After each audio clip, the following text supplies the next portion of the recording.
Important मैं लिखवा रहा हूँ, ध्यान देना। वो इम्पोर्टेंट टर्म ये है कि आप अगर मेहनत सच में करके गए हो तो आप कुछ न कुछ तो उसमें दिक्कत आ ही जाओगे। और मैं कसम बता रहा हूँ, जिस प्रकार आपको अपनी उसका नंबर याद है उसी तरीके से इसको भी आप बढ़िया से याद कर लो। ठीक है, तो आज हम लोग देखने वाले हैं क्लास 12 चैप्टर 2 ऑफ केमिस्ट्री, वैद्युत रसायन यानी कि इलेक्ट्रोकेमिस्ट्री को। और इसकी जो टॉपिक इंपॉर्टेंट टॉपिक्स वाली जो वीडियो थी वो मैंने वन शॉट में क्लियर कर दी है। मैंने बोला था कि जो भी इसके न्यूमेरिकल वाला पोर्शन है उसको मैं एक नए वीडियो में क्लियर करूंगा, डिस्कस करा जाएगा हम लोग मतलब।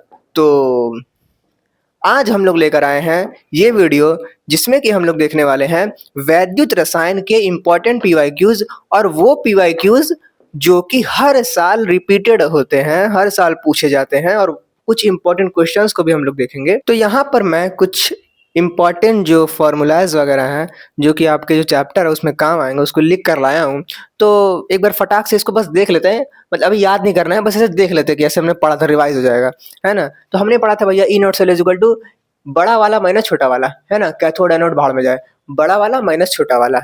और अगर याद करना भी है तो E naught cathode minus E naught anode. तो ये हो गया। इसके बाद हमने नर्स समीकरण पढ़ा था। नर्स समीकरण, नर्स समीकरण क्या कहता है? एक समीकरण है जो कि बताता है रिलेशन ई नॉट सेल और ई सेल, और बीच में कुछ चीजें कवाड़ा आता है। ये कहता क्या है? E cell is equal to E naught cell minus 0.591 upon n log 10, ऊपर एनोड नीचे कैथोड। ठीक है भाई, अब ये ऊपर ऊपर देख लेते हैं। चलो भाई, मुझे लगता है हम देखते हैं Greek lambda M is equal to kappa into 100 by C, यानी कि सांद्रता। ये क्या है? कंसंट्रेशन है, सांद्रता है, ठीक है। कोलराउच का नियम देखते हैं। अनंत अनुता पर किसी वैद्युत अपघट्य की चालकता उसके इस विलयन में उपस्थित धन आयनों ऋण आयनों के योग के बराबर होती है। ये हो गया यहाँ पर। उसके बाद हम देखते हैं कप्पा की जो एक छोटा सा फॉर्मूला है उसको। Kappa is equal to G L upon में ए। जी का मतलब है चालकता से। उसके बाद एक प्रतिरोधकता की प्रतिरोध का जो फॉर्मूला है ये सबको पता होना चाहिए, है ना। ये तो कुछ भारी चीज है नहीं, सबको पता होता है ये तो। इसके बाद हम सेल स्थिरांक की बात करें तो सेल स्थिरांक होता है R is equal to rho L upon में ए। और यहाँ पर सेल स्थिरांक क्या है? ये चीज सेल स्थिरांक है ना। मतलब कि इस फॉर्मूले में ये चीज कंप्लीट को हम कहते हैं सेल स्थिरांक। अभी बहुत परेशान की जरूरत नहीं, जब क्वेश्चन आएगा तो मैं इसको बढ़िया से क्लियर कर दूंगा, ठीक है। तो यहाँ पर इस चीज को कहते हैं सेल स्थिरांक, ठीक है। इसको यहाँ पर आने दो, इसको इधर भेज दो तो ये सेल स्थिरांक का फॉर्मूला बन जाएगा, ठीक है भाई। इसको भी बनाने देते हैं, अभी हम देखेंगे क्वेश्चन में।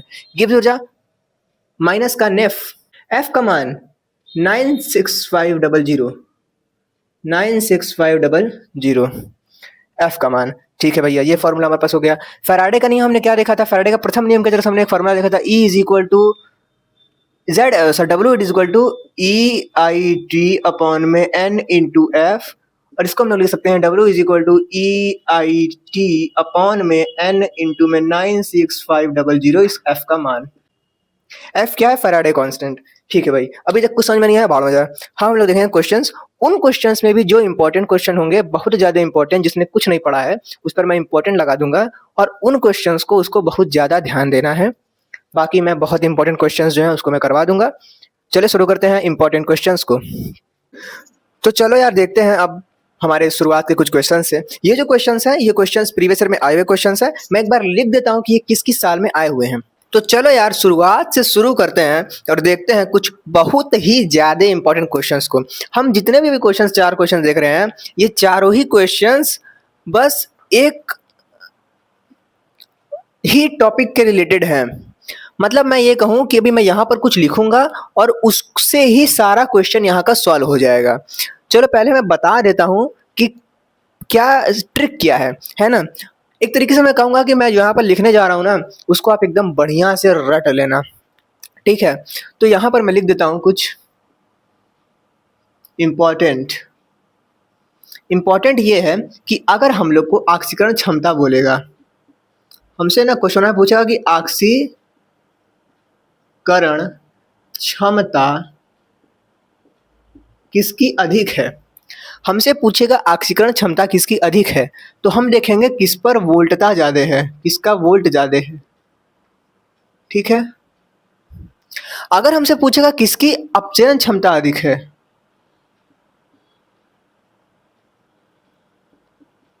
तो हम देखेंगे किसका वोल्ट कम है, और इसी चीज को आप लोग को ध्यान में रखना है, ठीक है।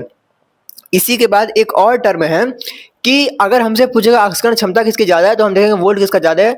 अगर हमसे पूछेगा किसकी आकर्षण क्षमता ज्यादा है, तो हम देखेंगे किसकी वोल्ट कम है, किसमें ज्यादा कम वोल्ट दिया हुआ है। इसके बाद एक और आता है क्रियाशीलता, है ना। तो क्रियाशीलता के मामले भी हम देख लेते हैं। क्रियाशीलता, अगर हमारा वोल्ट ज्यादा रहेगा ना, तो क्रियाशीलता कम रहेगी, और अगर वोल्ट कम रहेगा तो क्रियाशीलता ज्यादा रहेगी। तो ये जो टर्म अभी मैंने बताया है ना, इसको आप गीता की तरह एकदम रट लो, ठीक है। हालांकि गीता भी आपको रटी तो होगी नहीं, बट ठीक है, जिस प्रकार आपको अपनी उसका नंबर याद है उसी तरीके से इसको भी आप बढ़िया से याद कर लो, ठीक है। चलो भाई, अब हम लोग क्वेश्चन शुरू करते हैं। क्वेश्चन में हमारे क्या दिया हुआ है, क्वेश्चन दिया हुआ है ए बी सी डी के मानक अपचयन विभव इतना इतना इतना वोल्ट हैं, इनमें से सबसे प्रबलतम अपचायक कौन है। हमसे क्या पूछा है, यानी कि अपचयन क्षमता पूछा है। अपचायक का मतलब ये समझ में आ रहा है ना, है ना। अपचयन क्षमता पूछा है, तो अपचयन क्षमता किसका ज्यादा होगा, जिसकी वोल्ट सबसे कम होगी। तो यहाँ पर सबसे कम वोल्ट किसका दिख रहा है। आप कहोगे कि यार यहाँ पर सबसे कम वोल्ट हम कैसे बताएं, माइनस में है, समझ नहीं आ रहा है। अरे अरे, तो एक चीज बता दूं मैं कि अगर मान लो आपके पास माइनस में 3 दिया है, माइनस में 2 दिया है, आपसे पूछे सबसे बड़ा कौन है, तो आप उसको बड़ा कहोगे जो सबसे कम है, क्योंकि माइनस लगा हुआ है। तो यहाँ बड़ा कौन है, ये आपसे कहेगा कि 1 रुपए में और माइनस के 1 करोड़ रुपए में आपको क्या लेना चाहोगे, तो आप क्या कहोगे, हमको 1 रुपया दे दो। 1 रुपया बड़ा है, ठीक है। चलो भाई, तो उसी तरीके से अगर यहाँ पर देखा जाए तो -3, -1, -0, 0, इसमें से सबसे छोटा बताना है ना हम लोग को। सबसे छोटा कौन सा है, माइनस में जाएंगे तो सबसे छोटा कौन सा आ रहा है, 0 आ रहा है, 1 आ रहा है, 3 आ रहा है। तो सबसे बड़ा माइनस में जो होगा वो सबसे छोटा होगा, तो -3.5 हमारा हो जाएगा आंसर। तो हमारे पास -3.5 सबसे प्रबलतम अपचायक हो जाएगा, यानी कि हमारा ए हमारा आंसर हो जाएगा, ठीक है। अभी आपको शायद समझ में नहीं आ रहा होगा, एक दो क्वेश्चन और करते हैं। सेकंड क्वेश्चन देखते हैं। सेकंड क्वेश्चन हम लोग को दिया हुआ है Li से लिथियम प्लस से लिथियम, Ba2 से Ba, Na2 से Na, Mg2 से Mg के मानक अपचयन इलेक्ट्रोड विभव इतना इतना इतना इतना वोल्ट हैं, सबसे प्रबलतम आक्सीकारक कौन है। हमसे क्या पूछा है, सबसे प्रबलतम आक्सीकारक कौन है। हमसे क्या पूछा है, सबसे प्रबलतम आक्सीकारक कौन है। तो हम क्या देखेंगे, आक्सीकारक क्षमता वही होता है ना यार। सबसे प्रबलतम आक्सीकारक कौन है, प्रबलतम जिसका वोल्ट सबसे ज्यादा है। तो इतने जो दिया है, सबसे ज्यादा वोल्ट किसका है, हम ये देखेंगे। सब माइनस में है, अब माइनस में मतलब सबसे छोटा जो होगा वही सबसे ज्यादा होगा, है ना। सबसे बड़ा कौन है, 3 है, इसको तो पहले हटा दो, यहाँ पर दो, यहाँ पर दो, यहाँ पर दो। अब इन 3 में भी सबसे छोटा जो होगा वही सबसे बड़ा होगा। हमको पता ना कौन सा है सबसे बड़ा वाला। तो सबसे बड़ा कौन है, यहाँ पे 73 है, यहाँ पर 71 है, और यहाँ पर 37 है। सबसे छोटा है 37, मतलब कि यहाँ पर सबसे बड़ा क्या हो गया, माइनस का 2.37, ठीक है। अब 2.37 इन सब में से किसका है, माइनस का ये कितना है, इसका है, ये किसका है, ई वाले का है, ई तीसरा वाला है, तीसरे वाले का, चौथक्का वाले का है। तो चौथक्का वाला कौन सा है, Mg2+। तो हमारा आंसर क्या हो जाएगा, Mg2+, ठीक है, ठीक है। नेक्स्ट बढ़ते हैं। नेक्स्ट हम लोग को बोला है ए बी सी तत्वों का मानक अपचयन विभव इतना इतना इतना है, अपचयन शक्ति क्रम भाड़ में जाए, हमको जो दिया है हमको ये याद रहना चाहिए, ठीक है। अपचयन शक्ति क्रम, अपचयन क्षमता का क्रम ही पूछा है ना। तो हम क्या देखेंगे, किसकी वोल्टता सबसे कम है। जिसकी वोल्टता सबसे कम होगी, जिसका वोल्ट सबसे कम होगा, वोल्टता नहीं, वोल्ट समझो, वोल्ट सबसे कम होगा, उसकी अपचयन क्षमता या फिर बोले तो अपचयन शक्ति सबसे ज्यादा होगी, ठीक है। तो हम देखेंगे सबसे कम किसका है। तो हमारे पास सबसे कम कौन सा है, हमारे पास प्लस का 0.68 है, हमारे पास है माइनस का 0.5। ये रफ में आप कर सकते हो, है ना, रफ पेज में लिखो, इस लिख दो, अपना कहानी करो। माइनस का 2, 0.5 वोल्ट, सब वोल्ट में दिया ही है, ठीक है। तो ये कहानी हमारे पास दी हुई है। हमको क्या पता करना है, हमको क्रम चाहिए, अपचयन शक्ति का क्रम। तो हमको देखना है सबसे कम वोल्ट किसका है, वही सब ज्यादा होगा। सबसे कम किसका है, यहाँ पर सबसे कम कौन सी वैल्यू है, सबसे कम वैल्यू है ये, ठीक है। सबसे कम ही सबसे ज्यादा होगा, तो ये सबसे ज्यादा हो जाएगा। इससे थोड़ा सा कम कौन है, ये, मतलब देखो देखो देखो देखो देखो, समझो, सबसे ज्यादा अपचयन शक्ति किसकी है, इसकी। इससे थोड़ी सी कम अपचयन शक्ति किसकी होगी, जो कि इससे थोड़ा सा बड़ा है, यानी कि ये। और सबसे कम किसकी होगी, जो सबसे ज्यादा है। सबसे ज्यादा बड़ा अंक कौन सा है, ये है। तो इसकी अपचयन शक्ति सबसे कम होगी, तो प्लस का 0.68। ये हमारे पास ए, ये हमारे पास बी, ये हमारे पास सी, ये रहा सी, ये रहा बी, ये रहा ए। हमारे पास आंसर हो जाएगा सी बी ए, सी बी ए, सी बी ए, ठीक है। लास्ट वाला भी हमारा एमसीक्यू ही है, मैंने इसका ऑप्शंस नहीं लिखे हैं, ठीक है, जगह की कमी की वजह से। तो मैं इसको यहीं पर कर देता हूँ।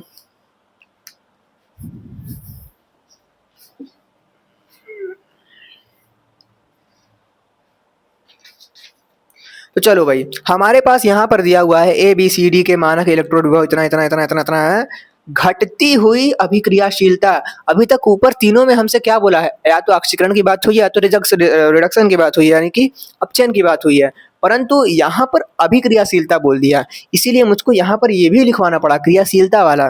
तो क्रियाशीलता का हमको बोला क्या है कि घटती हुई अभिक्रियाशीलता, यानी कि घटती हुई क्रियाशीलता, यानी कि घटती हुई क्रियाशीलता, है ना। तो किसकी क्रियाशीलता सबसे कम होगी, सबसे कम होगी इसकी, जिसकी वोल्ट सबसे ज्यादा है।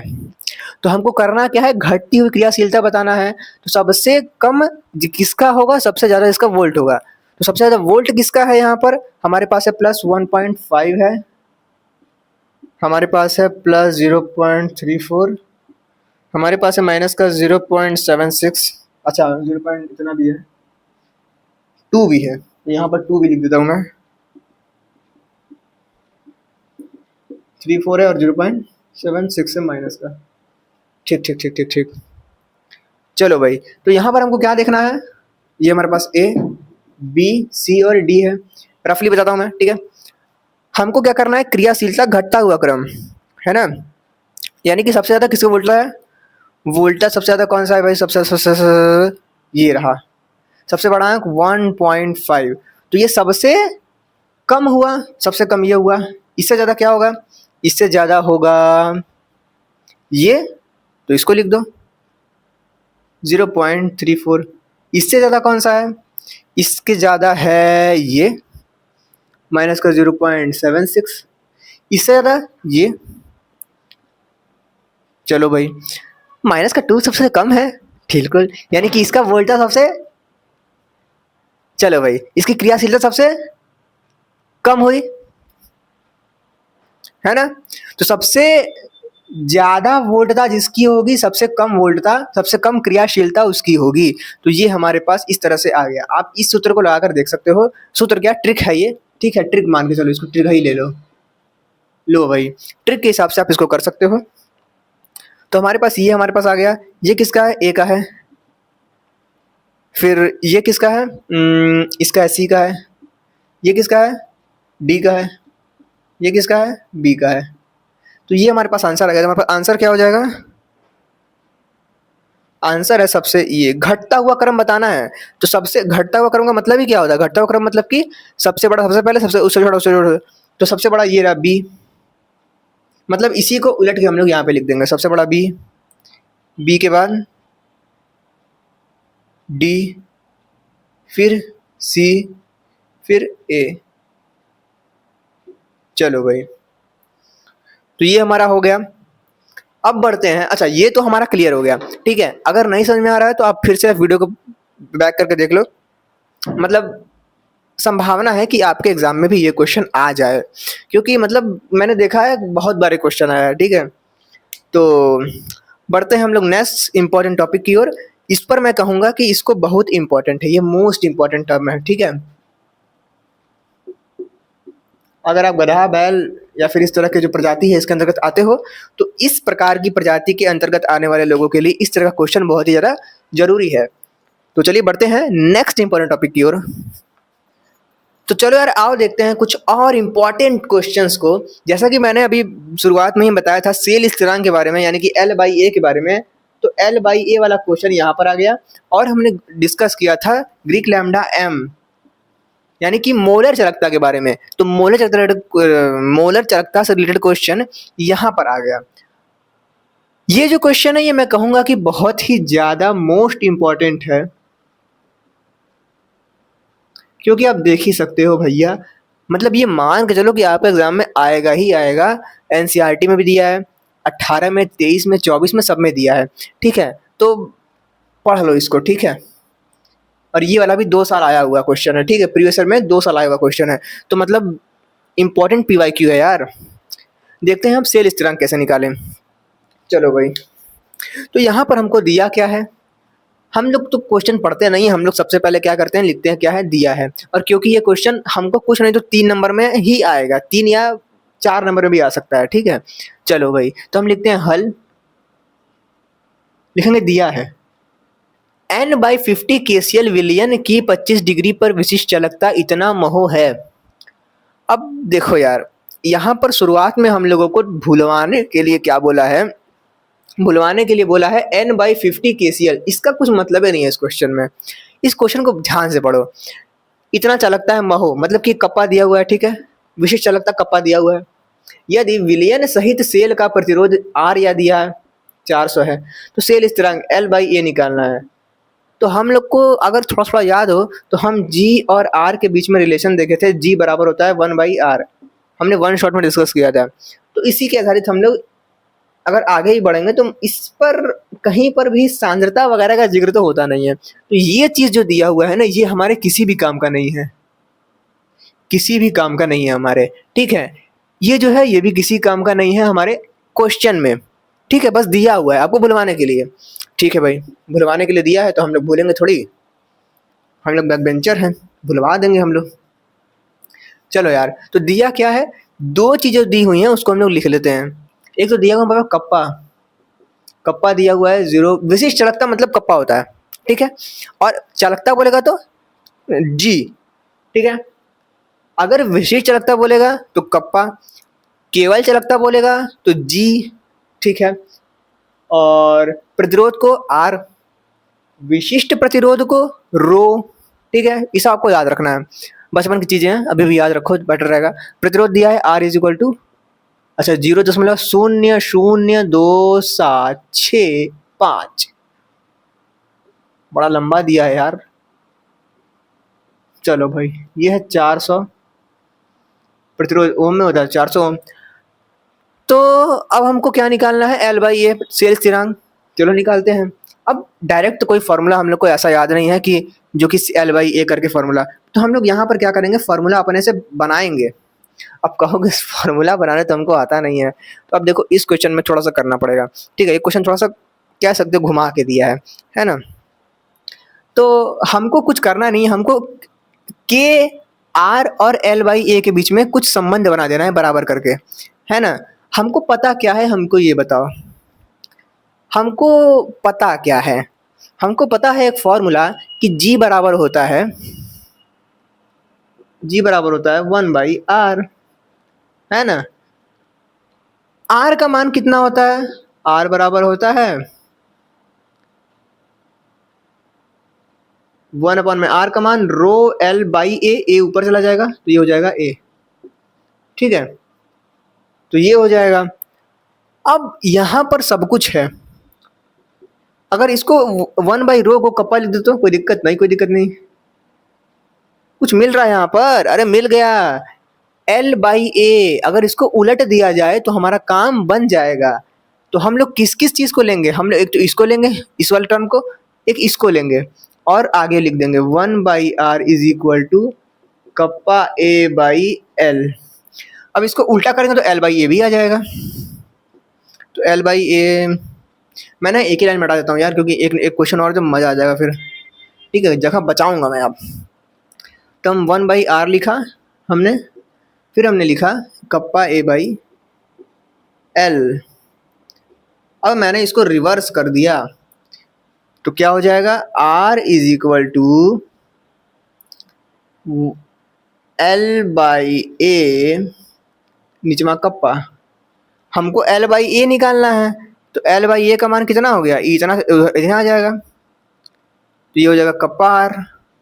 ठीक है, अब ऐसा कोई फॉर्मूला थोड़ी पढ़ा था हमने, बस निकल गया और क्या। चलो यार, तो ये हमारे पास आ गया हमारा एल बाई ए का फॉर्मूला कप्पा इंटू आर। इसी तरीके से आपको बना लेना है। ठीक है, नहीं बना पा रहे हो तो मैंने इस पर मोस्ट इंपॉर्टेंट तो लिखा नहीं है, तो आप बाकी समझदार हो ही। चलो भाई, तो कप्पा का मान कितना दिया हुआ है, ये दिया हुआ है, तो कप्पा का मान क्या दिया हुआ है भैया, एल बाई ए लिखेंगे, एल बाई ए लिखेंगे। कप्पा का मान है 0.0022765। ए का मान अच्छा आर का मान है, ये तो इस तरह क्या हो गया, आर का मान हमारे पास क्या है 400 है। ये किया, दशमलव हटाएंगे तो बचे में क्या है 1 2 3 4 5 6, 1 2 3 4 5 6, 2 जीरो से 2 जीरो गया, 4 का गुणा इतना में करेंगे तो हमारे पास लगभग आएगा,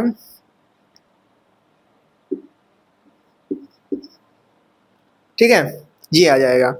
अब इसको ऊपर ले जाओगे तो क्या होगा, 1 2 3 4, 4 अंक के बाद दशमलव, 1 2 3 4 अंक के बाद दशमलव, ये लो भाई, ये हो गया हमारा आंसर। तो भाई 1.1600 सेंटीमीटर इनवर्स, ये हो गया हमारा आंसर। और मजेदार क्वेश्चन था। अब देखते हैं नेक्स्ट क्वेश्चन को, जो कि है मोलर चालकता। तो मोलर चालकता निकालने के लिए बोल दिया है, तो सीरीज देख क्वेश्चन का जो फॉर्मूला है हमको याद रखना चाहिए। फॉर्मूला मैं लाल वाला कलर से लिखता हूँ। फॉर्मूला हमारे पास है, हमारे पास सॉल्यूशन ये रहा, Greek lambda M is equal to kappa into 1000 upon में सी क्या है, सांद्रता। अब यहीं पर हम लोग मान रख देंगे, मान नहीं रखेंगे, मान रखेंगे, मान नहीं। चल भाई, तो यहाँ पर इतना लिख दिया, कप्पा का मान हमारे पास कहाँ है, कप्पा का मान दिया हुआ है। ठीक है, चालकता, विलयन की चालकता, तो ये रहा हमारे पास। अच्छा, यहाँ पर एक चीज मैंने बोला था इसके पहले, मुझे अभी ध्यान आया कि मैंने बोला विशिष्ट चालकता को क्या कहते हैं, कप्पा। मैंने बोला चालकता को क्या कहते हैं, जी। चालकता नहीं, चालकत्व, चालकत्व को जी कहते हैं, है ना। ये शायद मैंने अभी गलत बोल दिया क्या, मुझे याद नहीं आ रहा है, बट शायद मैंने चालकता को जी बोल दिया है। चालकता नहीं, चालकत्व होता है, ये जी क्या है, चालकत्व है। मैं लिख देता हूँ बढ़िया से यहाँ पर ये जी क्या है, चालकत्व है। और ये कप्पा क्या है, चालकता, या फिर इसी को हम कहते हैं विशिष्ट चालकता। ठीक है, यहां पर चालकता क्या है, ये रहा 0.0248 इंटू 100। सी का मान कितना है, सी का मान है 0.20। ठीक है, यहां दशमलव हटाएं, 2 जीरो ऊपर गया, ये हटा तो 1 2 3 4 शून्य नीचे आया, इंटू 1 2 3 4 शून्य नीचे आ गया, 3 शून्य 3 शून्य 1 शून्य 1 शून्य 1 शून्य 1 शून्य, तो शून्य शून्य शून्य हो गया। बचा क्या, बचा हमारे पास 2 से कटेगा, ये भी 2 से ये भी कट जा रहा है, 1 2 4 बार में, तो 124 हमारे पास आ गया आंसर। मोलर चालकता हमारे पास क्या आ गया, 124। 2 नंबर में क्वेश्चन पूछा का आराम से करके आ जाना आप लोग जो है कि, ठीक है। तो हमारे पास ये आ गया आंसर 224।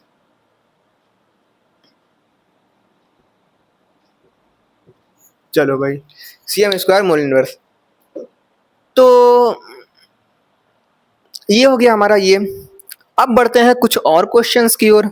तो कुछ और क्वेश्चंस मैं लिख देता हूँ। अच्छा, इतना में समझ में आया, इस बोर्ड पे जो मैंने अभी करवाया 2 क्वेश्चन, इसमें से अगर ये समझ में आ गया तो बल्ले बल्ले, ये समझ में नहीं आया कोई बात नहीं, मस्त रहो, पास तो देखो हो ही जाओगे। जितना अभी जो वीडियो बता रहा हूँ ना, अगर आप इतने क्वेश्चंस को बस देख के चले जाते हो ना, और उसमें से अगर आप 50% क्वेश्चंस को भी समझ जाते हो, जिस पर कि मैंने मोस्ट इंपॉर्टेंट लिखा है, आपका काम बन जाएगा, मैं कसम बता रहा हूँ। चलो भाई बढ़ते हैं नेक्स्ट क्वेश्चन की ओर।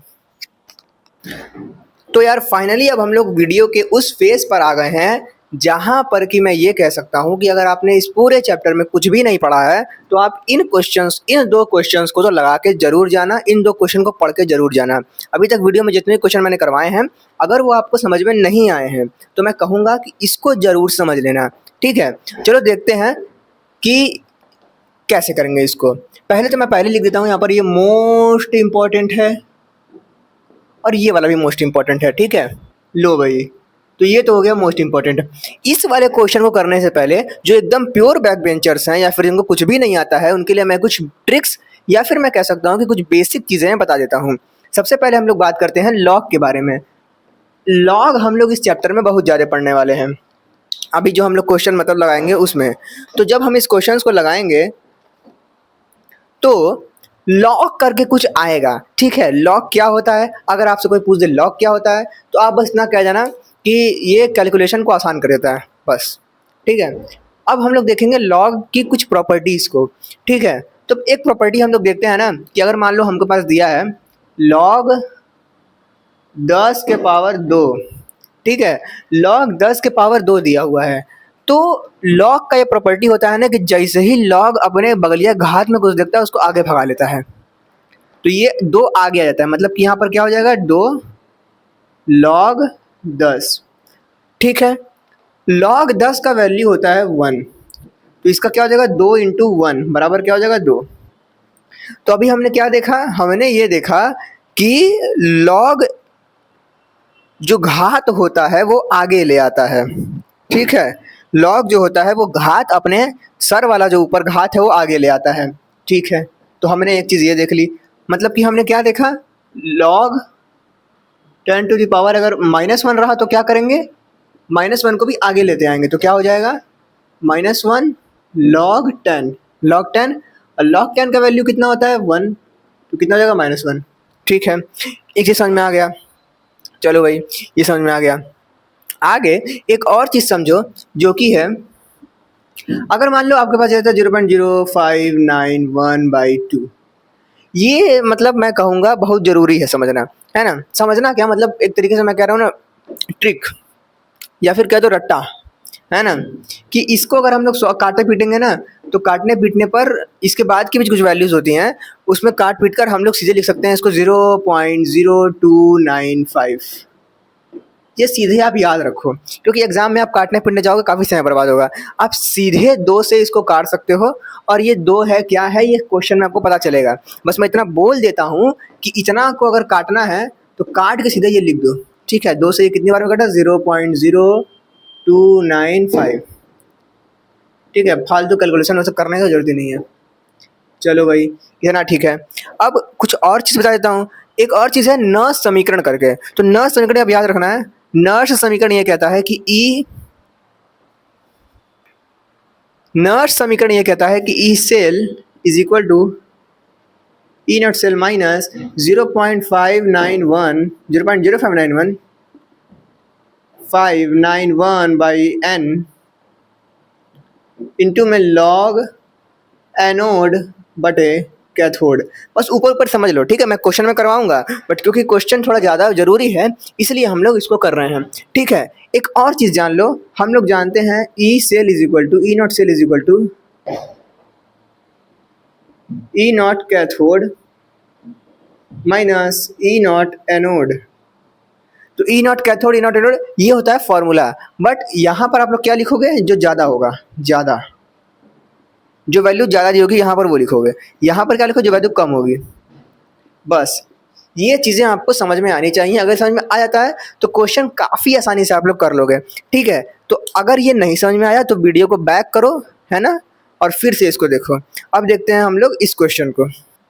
तो चलो यार, अगर ये एग्जाम में आपका ऐसा तो क्या करोगे, पहले लिखोगे हल, फिर क्या करोगे, हम लोग जनरली लिखते क्या है, दिया है। मगर यहाँ पर अगर देखा जाए तो हमारे पास दिया है, हमें क्या दिया है, हमारे पास तो बस ये दिया है और ये दिया है, तो इसको हम लोग लिखेंगे नहीं, मज़ा नहीं आएगा, है ना। हम लोग सीधे क्या करेंगे, हम लोग सीधे, तो क्वेश्चन में पूछा है सीधे हम लोग आंसर लिखेंगे, है ना। क्वेश्चन पूछा क्या है अब ये देखते हैं। क्वेश्चन में हम लोग को बोल रहा है सेल निरूपण करें और ई नॉट सेल का परिकलन करें, ई सेल का परिकलन करें। अब यहां पर हमको ये शब्द आ गया सेल निरूपण। सेल निरूपण हमने वन शॉट में क्लियर किया था कि सेल निरूपण कैसे करते हैं, ऐसे करेंगे फिर ऐसे करेंगे, यहाँ पर करेंगे, यहाँ पर मान लो m है तो m कुछ ऐसे प्लस माइनस करके, है ना, a b करके कुछ ऐसे लिखते हैं। तो ये जो टर्म होता है इसे कहते हैं सेल निरूपण। अब देखते हैं यहाँ पर कैसे सेल निरूपण हमको करना है, ठीक है। तो चलो भाई देखते हैं यहाँ पर सेल निरूपण कैसे होगा।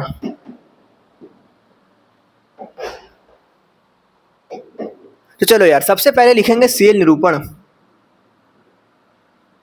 सेल निरूपण, सेल निरूपण हमारे पास हो जाएगा। सबसे पहले हम लिखते क्या है, सबसे पहले हम इधर क्या होता है, यहाँ पर एक डब्बा रहता है, यहाँ पर एक डब्बा रहता है। हमने गैल्वेनिक सेल में पढ़ा था ना, यहाँ पर डब्बा डब्बा, यहाँ पे लवण सेतु लगा रहता है, इधर से पूरा ऐसे सिस्टम लगा रहता है ना, यहाँ पे रॉड लगा रहता है, इधर इधर इधर होता क्या है, लोन। ट्रिक पढ़ा था हमने, लोन। लोन मतलब कि इधर क्या हो रहा है, ऑक्सीडेशन हो रहा है, ऑक्सीडेशन। तो इधर क्या होगा, रिडक्शन होगा। ऑक्सीकरण मतलब ऑक्सीडेशन मतलब कि ऑक्सीकरण, रिडक्शन मतलब अपचयन, ठीक है। ऑक्सीकरण का मतलब ऑक्सीडेशन नंबर बढ़ना, नंबर बढ़ना। रिडक्शन मतलब नंबर कम होना, ठीक है। तो यहाँ पर ऑक्सीडेशन रिडक्शन देखा जाए भाई, इधर हम लोग क्या लिखेंगे, इधर क्या हो रहा है, इधर हो रहा है हमारा ऑक्सीडेशन, मतलब कि नंबर बढ़ रहा है, मतलब कि यहाँ पर हम लोग क्या लिखेंगे, इधर की तरफ लवण से, तो ये रहा डब्बा इस तरह से। इधर क्या लिखेंगे, ऑक्सीकरण। ऑक्सीकरण किसका हो रहा है, जिसका नंबर बढ़ रहा है। तो यहाँ पर 2+ है, इधर 0 है, कुछ नहीं तो 0, तो 2 से 0 कम हो रहा है, तो यहाँ पर ये ऑक्सीकरण तो इसका तो नहीं हो रहा है, वो बाढ़ का तो हो नहीं रहा है। Zn और ये रहा Zn, Zn के ऊपर कुछ नहीं तो 0, यहाँ पर 2, तो 0 से क्या हो रहा है, 2 हो रहा है ना, बीच में निशान लगा हुआ है, मतलब यहाँ से यहाँ जा रहा है, तो 0 से 2 हो रहा है, मतलब नंबर बढ़ रहा है, नंबर बढ़ रहा है इसका मतलब ऑक्सीकरण हो रहा है, ऑक्सीकरण हो रहा है मतलब इसको यहाँ पे लिखेंगे, तो क्या लिखेंगे, Zn से Zn2+। यहाँ पर हम लोग लिखेंगे ये, अच्छा Zn2+ के बाद 0.01 मोलर है, तो ये भी लिख देते हैं, कोई दिक्कत नहीं, ये भी लिख दिया। इसके बाद क्या लिखते हैं इधर, रिडक्शन। रिडक्शन मतलब नंबर कम हो रहा है, नंबर कम किसका हो रहा है, नंबर कम हो रहा है इसका, 2 से 0 हो जा रहा है, तो क्या लिखेंगे, CO2 + 0.1 मोलर से CO, ठीक है। तो ये हमारे पास क्या हो गया, ये हमारे पास हो गया सेल का निरूपण, ठीक है। एग्जाम में आएगा तो अब तो शायद आप कर लोगे, मैंने ज़्यादा लग रहा है घुमा दिया, है ना। अब बताता हूँ एकदम जल्दी जल्दी कैसे करा जाएगा। अब जल्दी करना है तो क्या करना है भैया, यहाँ पर हमारे पास ये दिया हुआ है, ऐसा एग्जाम में दिया रहेगा, है ना। आपको यहाँ पर पहले ही पाई खींच लेना है, अगर सेल निरूपण करने को देगा तो पहले ही आपको यहाँ पर पाई खींच लेना है, यहाँ पर ऐसे पाई खींचना है, यहाँ पर ऐसे पाई खींचना है। अब यहाँ पर क्या लिखना है, जिसमें नंबर बढ़ रहा है, यहाँ पर क्या लिखना है, जिसमें नंबर बढ़ रहा है, नंबर किसे बढ़ रहा है, Zn2+, Zn2+। इधर क्या लिखना है, इसमें नंबर कम हो रहा है, इसमें नंबर बढ़ रहा है, इधर घट रहा है, इधर बढ़ रहा है, इधर घट रहा है। घट रहा माने क्या है, 2+ से 0, तो CO, 2+ से CO, 0 मत लिखो, ठीक है, CO2+। तो इस तरह से आप फटाफट से कर सकते हो, और एक तरीके से कहा जाए तो प्रैक्टिस भी मांगती है ये सब चीज़ें, बट कोई बात नहीं, प्रैक्टिस, चलो मेरा वीडियो देख लो, क्या दिक्कत है भाई। चलो भाई, तो ये हमारा सेल निरूपण हो गया, मगर अभी कहानी खत्म नहीं हुई है। इतना करोगे तो आपको क्या मिलेगा, 1.5 नंबर मिलेगा, क्योंकि ये 3 नंबर में आएगा, है ना। चलो भाई, तो अब देखते हैं ई सेल निकालने के लिए, यहाँ पर बोला है ई सेल का परिकलन कीजिए, तो हम लिखेंगे तब नर्स समीकरण से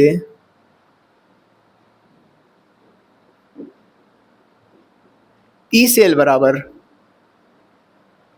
होता क्या है, E naught cell minus 0.0591/n log cathode.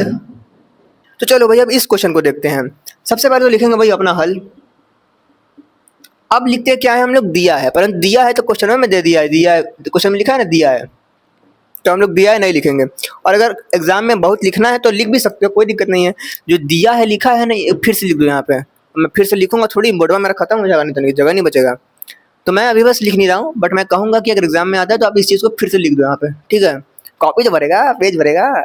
चलो भाई, हमको बोला है विद्युत वाहक बल की गणना करें। विद्युत वाहक बल का मतलब मैंने क्या बताया था, जब हम वन शॉट को डिस्कस कर रहे थे तो हमने विद्युत वाहक बल का मतलब सीखा था, वही अपना ई नॉट सेल।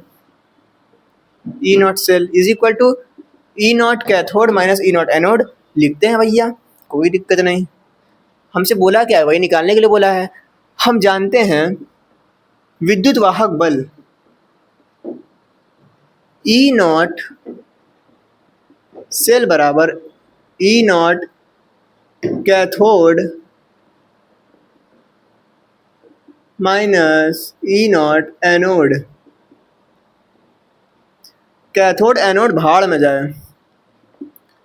हम लोगों को जो वैल्यू बड़ी दी है उसमें छोटे वैल्यू को हटा देंगे बस, और कोई दिक्कत ही नहीं है। बड़ी वैल्यू क्या है, ये और ये में बड़ी वैल्यू क्या है, 0.80 बड़ा है, 0.34 बड़ा है, तो 0.80 बड़ा है, 80 बड़ा है, 0.8080 माइनस ये वाला 0.34। मैंने क्या बोला, अगर विद्युत वाहक बल निकालने को आएगा तो आपको फॉर्मूला याद रखना है, E naught cell is equal to E naught cathode minus E naught anode.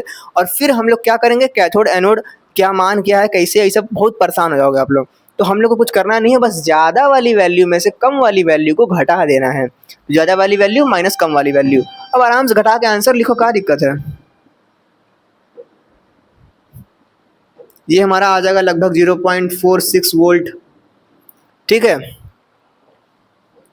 चलो भाई, तो ये हो गया हमारा मोस्ट इंपॉर्टेंट क्वेश्चंस। अब इसके अलावा जो मैं कुछ और क्वेश्चन डिस्कस करता हूँ, ऐसे ही एक और क्वेश्चन अगर हम लोग कर ले तो मज़ा ही आ जाएगा, है ना। तो चलो एक और क्वेश्चन करते हैं। चलिए भाई, तो इस क्वेश्चन में आपको लगने वाला है शॉक। पिछले दो जो क्वेश्चन मैंने करवाए थे वो दो क्वेश्चन इंपॉर्टेंट थे, मैंने उस पर इंपॉर्टेंट लगाया भी था। ये दो क्वेश्चन है मैं प्रैक्टिस के लिए लेकर आया हूँ, और ये भी क्वेश्चन प्रीवियस ईयर में आए हुए हैं। परंतु अब मैं आप लोगों को एक चीज़ बताने वाला हूँ।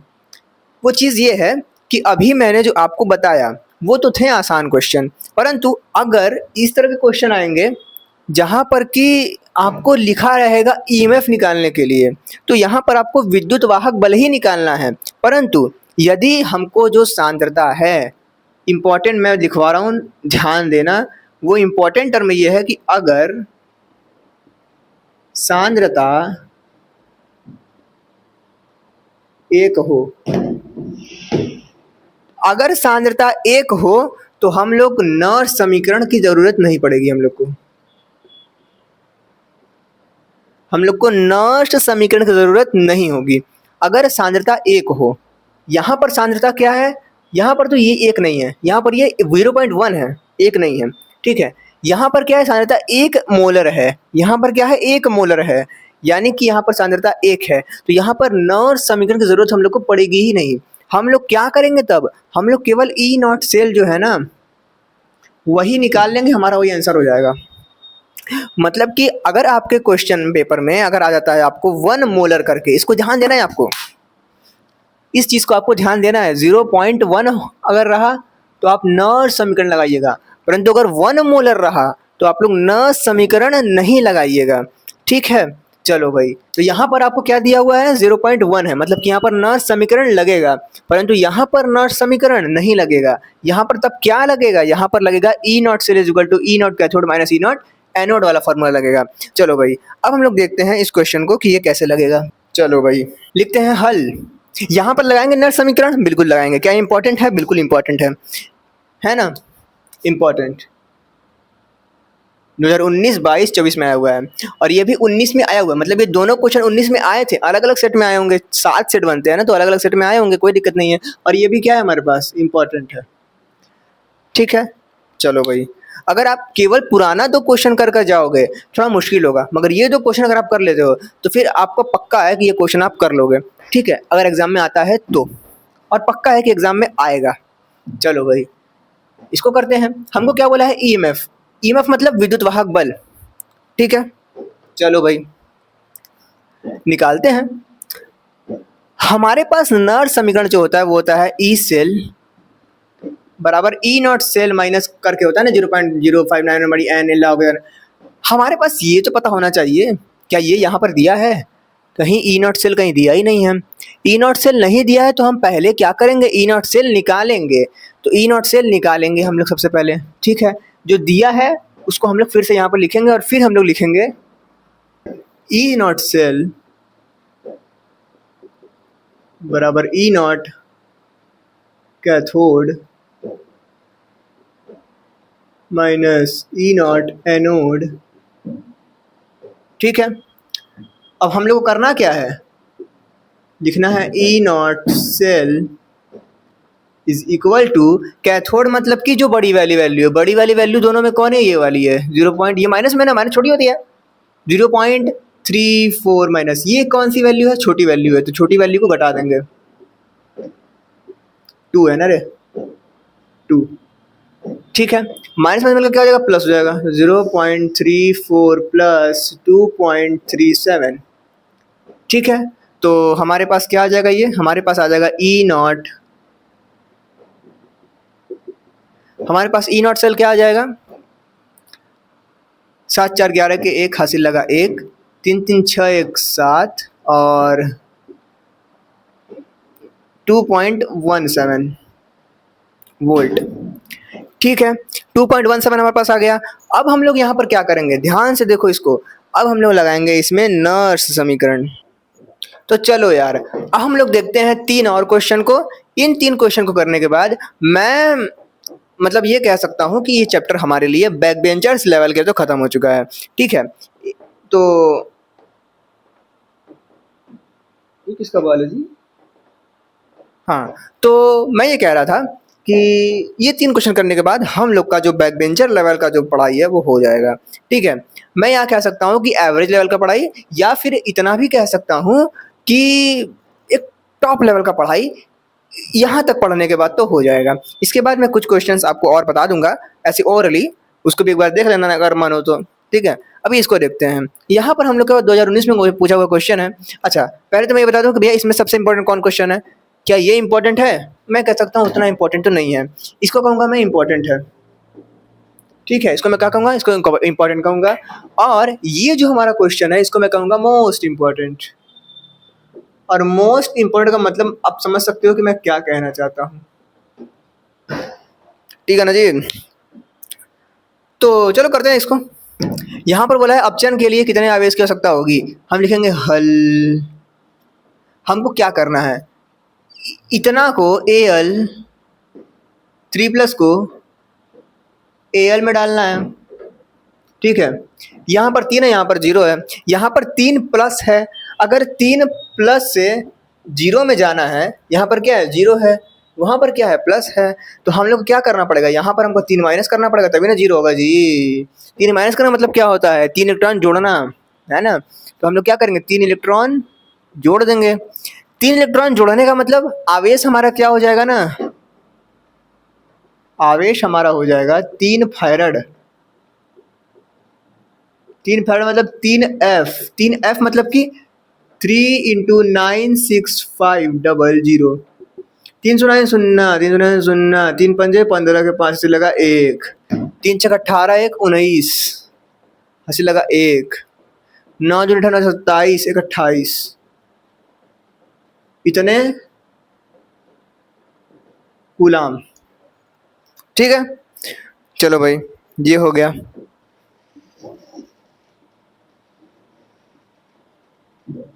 जूल, बस यहाँ पर हम लोग को किलो जूल में आंसर चाहिए, तो -4 इतना 3 अंक इधर कर देंगे, दशमलव और क्या,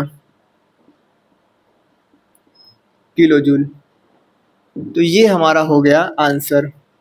इसके बाद मैं कुछ क्वेश्चंस को बता देता हूँ। मैं एक बार देख लेता हूँ क्या मेरे पेपर में से कोई क्वेश्चन छूटा तो नहीं ना है। मेरे क्वेश्चन में जो था